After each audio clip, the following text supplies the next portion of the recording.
You have to adequately fund arts programs, that they're often starved because people don't understand the value of what they provide to school-based learning. There are so few opportunities for teenagers to be reflected on their own terms, uncensored and unadulterated. They don't want to just play basketball. They want to make a difference. They want to help other people. They have enormous energy and capacity.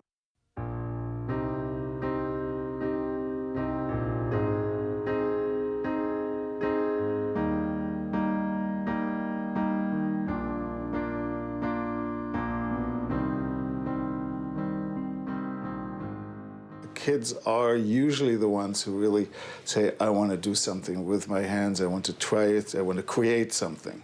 Learning takes place in the learner, right? It doesn't take place in a book or in a classroom. Then they realize that they actually have something to say in this world, and they can find a way to facilitate that through the arts. I feel like everybody does have something to say, but I feel like your whole life you're told you're silenced your whole life. How can organizations serving America's youth attract and engage urban, low-income tweens to high-quality arts programs? We went directly to the source of expertise on tweens and teens, the tweens and teens themselves, as well as to practitioners and researchers focused on arts and youth development. They all have something to say.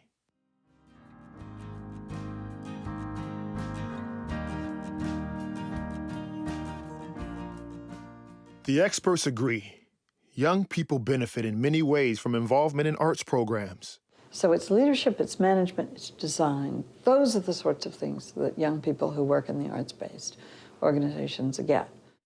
They're moving from being passive recipients of culture to the creators of culture. The arts and young people, they activate, they connect, they resonate. But for urban, low-income youth, opportunities to participate in truly high-quality programs are scarce, and the barriers to participation are high.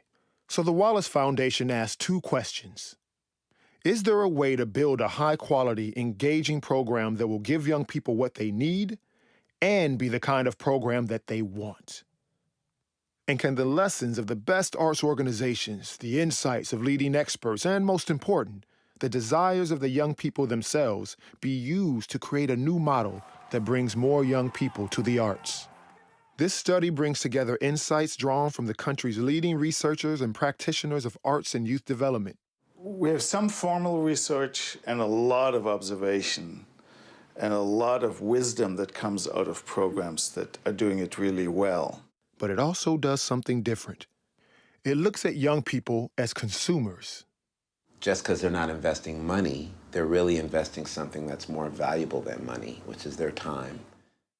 Even if urban, low-income youth don't have a lot of resources, they still make a lot of decisions about who to hang out with, about what they want to be good at, and about what they ask their parents for. The Wallace Foundation research team talked to more than 200 tweens and teens, as well as over 70 parents and caregivers in 7 cities, in groups and community centers and houses of worship, in their homes, with their friends, and by themselves. They had plenty to say about what works for them and what doesn't. The research yielded 10 key success principles for engaging, high-quality out-of-school time arts programs. These principles are the blueprint many of the best arts organizations use to attract, retain, and develop both art and life skills for urban youth around the country. The Wallace Foundation also prepared 6 case study videos of exemplary arts organizations, highlighting some of the principles and how these organizations use them to create their strategies for success. We're going to work towards being excellent at something. We're going to put all of ourselves into it and work hard to do it, and we're going to have fun while we do it, and that happens. And then all of a sudden they have this beautiful book in their hands, and they're standing and they're reading in front of a crowd of peers and family, and they can look themselves up on Amazon.com and find their book on the internet. And that is a really powerful transcendence of the work and something that feels very meaningful. You can't just grab a kindergarten teacher who does craft and ask them to produce something that's going to wind up on the stage at the Kennedy Center. Like, it takes a commitment to artists. The Something to Say report and videos set the bar high for youth organization leaders who want to make a real difference in young lives through meaningful arts engagement.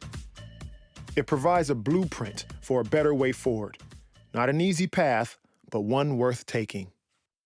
The Wallace Foundation is hoping this research will be meaningful and useful to all sorts of providers of arts education, whether it's an after-school program, an in-school middle school program, or a neighborhood arts school. We understand that performing at best practice level is both difficult and expensive. We don't expect organizations to make quick or easy transitions, to suddenly adopt these just because we put them out there. There are elements of programs that really can be learned from and taken and shared.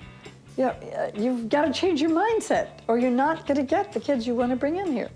For more in-depth discussion of the research findings, including how to apply them in practice, and to see the principles in action in exemplary organizations, we invite you to read the full report and to watch the project videos.